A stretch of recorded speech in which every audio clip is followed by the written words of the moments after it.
हाँ जी दोस्तों, नमस्कार। स्वागत है आपका हमारे यूट्यूब चैनल स्टडी विथ अमन में। तो आज का हमारा टॉपिक है कार्बन एवं उसके यौगिक।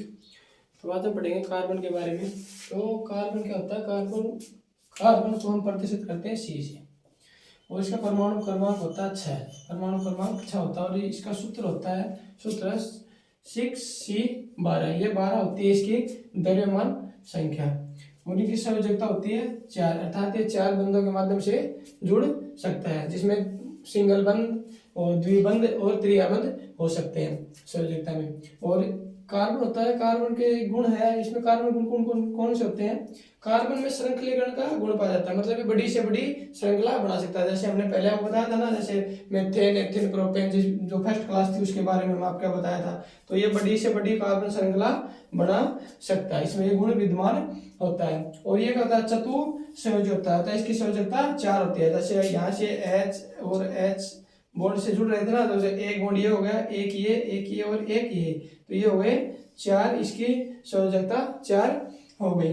फिर इसमें एकल बंध, द्विबंध और त्रिबंध के आधार पर जुड़कर ये हाइड्रोकार्बन का निर्माण करता है। ये एक बंध, द्विबंध और त्रिबंध, जैसे एल्कीन, एल्काइन और एल्केन के बारे में मैंने आपको बताया था, वैसे ये जुड़कर सिंगल बॉन्ड, डबल बॉन्ड और त्रिबॉन्ड के आपस में जुड़कर ये हाइड्रोकार्बन का निर्माण करता है। अब होता है इसमें से, अगर ये कार्बन होता है, अगर ये एकल आबंध से, अगर ये एकल बॉन्ड से जुड़ा है, अगर ये एकल बॉन्ड से जुड़ा है तो इसे हम बोलते हैं संतृप्त हाइड्रोकार्बन। अगर ये एकल बॉन्ड से जुड़ा है तो हम बोलते हैं संतृप्त हाइड्रोकार्बन। और अगर ये द्वि और त्रिआबंध से जुड़ा है, अगर ये डबल बॉन्ड और अगर कार्बन ट्रिपल बॉन्ड से जुड़ा है तो हम इसे बोलते हैं असंतृप्त हाइड्रोकार्बन। और असंतृप्त हाइड्रोकार्बन को हम बोलते हैं एल्कीन और एल्काइन।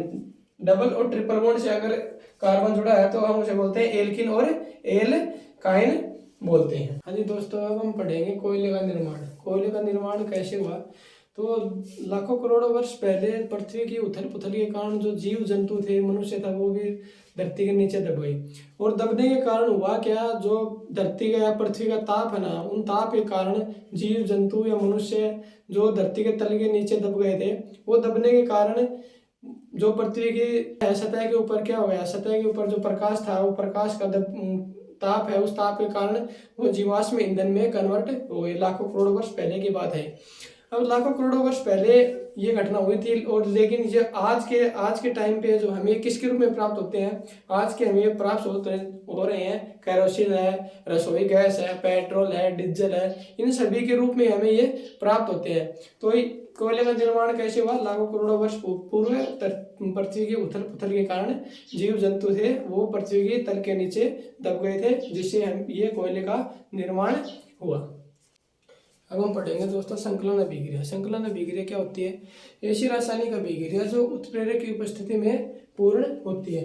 अब उत्प्रेरक की उपस्थिति में पूर्ण होने का मतलब ये है, जैसे अभिक्रिया में तीर के निशान के ऊपर जो भी पदार्थ लिखा होता है ना, वो होता है उत्प्रेरक है, उत्प्रेरक कहलाता है। अब उत्प्रेरक के कारण अभिक्रिया के ऊपर क्या प्रभाव पड़ता है? उत्प्रेरक के कारण अभिक्रिया की जो गति होती है वो प्रभावित हो जाती है। और अगर उत्प्रेरक के कारण गति की जो अभिक्रिया प्रभावित होती है, अभिक्रिया की जो गति प्रभावित होती है, अभिक्रिया की गति प्रभावित होने के कारण अभिक्रिया के वेग में परिवर्तन हो जाता है। तो इस प्रकार की अभिक्रिया को संकलन अभिक्रिया कहते हैं। अब उत्प्रेरक होते हैं वो 4 प्रकार के होते हैं। उत्प्रेरक 4 प्रकार के होते हैं: धनात्मक उत्प्रेरक, ऋणात्मक उत्प्रेरक, जैव उत्प्रेरक और स्वतः उत्प्रेरक। ये 4 प्रकार के उत्प्रेरक होते हैं। पढ़ेंगे प्रतिस्थापन अभिक्रिया के बारे में।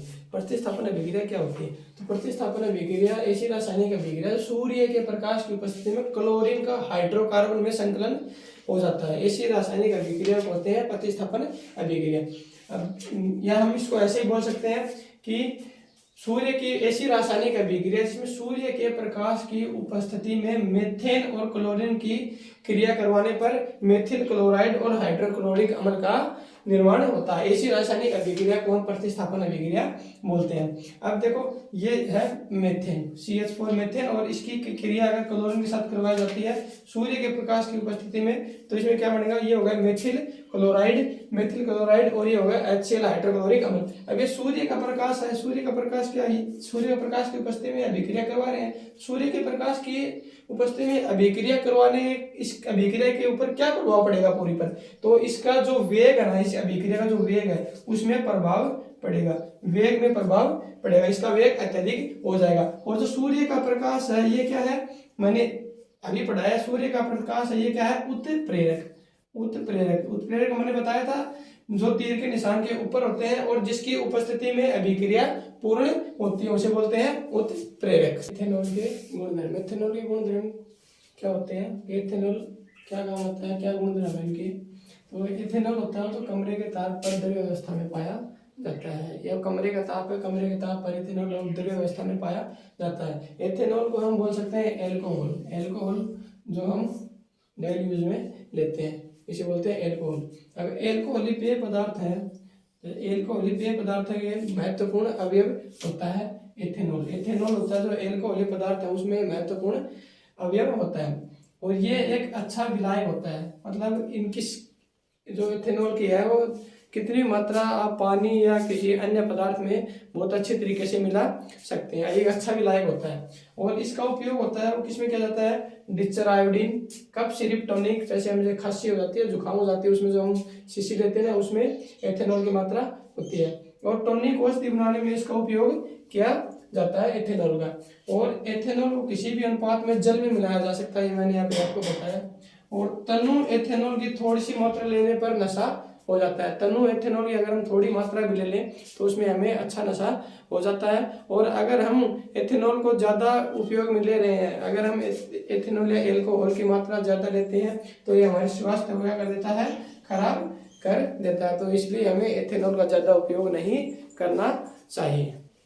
एथेनॉइक अम्ल के गुणधर्म, एथेनॉइक अम्ल को हम एसिटिक अम्ल के नाम से भी जाना जाता है। अब एसिटिक अम्ल है, ये एसिटिक अम्ल, ये इसकी गुणधर्म है, यह कार्बन, यह कार्बोक्सिलिक अम्ल समूह के संबंधित, यह कार्बोक्सिलिक जो अम्ल है ये इनके समूह से संबंधित है, और इसके 3-4% जो विलयन है, इसका 3-4% विलयन को हम क्या कहते हैं, सिरका कहा जाता है। इसका उपयोग है जो एथेनॉइक अम्ल या एसिटिक अम्ल है, इसका उपयोग अचार, मुरब्बे में परिरक्षक के रूप में किया जाता है, अचार व मुरब्बे के परिरक्षक के रूप में किया जाता है। और एथेनॉइक अम्ल का गुण गलनांक है ये 290 के या केल्विन होता है। और एथेनॉइक जो अम्ल है इसे हम ग्लेशियल एसिटिक भी कहा जाता है। वैसे ग्लेशियल एसिटिक क्यों कहते हैं, क्योंकि शीत ऋतु में क्या होता है, जम जाता है, शीत ऋतु में जम जाने के कारण इसे हम ग्लेशियल एसिटिक कहते हैं। साबुन का निर्माण, साबुन का निर्माण अगर हम दैनिक जीवन में जो साबुन काम लेते हैं उसका निर्माण कैसे होता है वो पढ़ेंगे। तो साबुन निर्माण कैसे होता है, जब उच्च कार्बोक्सिलिक अम्लों की क्रिया, उच्च कार्बोक्सिलिक अम्लों की क्रिया सोडियम हाइड्रोक्साइड के साथ करवाई जाती है तो उसमें साबुन का निर्माण होता है और शेष निकलता है ग्लिसरॉल। उच्च कार्बोक्सिलिक अम्लों की क्रिया सोडियम हाइड्रोक्साइड के साथ करवाने पर साबुन का निर्माण होता है। अब ये देखो, ये है उच्च कार्बोक्सिलिक अम्ल CH2COO C15H31, ये है उच्च कार्बोक्सिलिक अम्ल है, और इसकी क्रिया है जो सोडियम हाइड्रोक्साइड के साथ करवाई जाती है। तो ये यहाँ से निकल जाएगा 3Na और COOH15H31 ये निकल जाएगा, और ये उत्पाद बन जाएगा, ये बन गया, ये बन गया साबुन। यहाँ से होता है साबुन का निर्माण, साबुन का। और बाकी जो बच गए OH और C2 और C2OH, C2OH और C2OH ये होता है ग्लिसरॉल। इस प्रकार से होता है साबुन का निर्माण।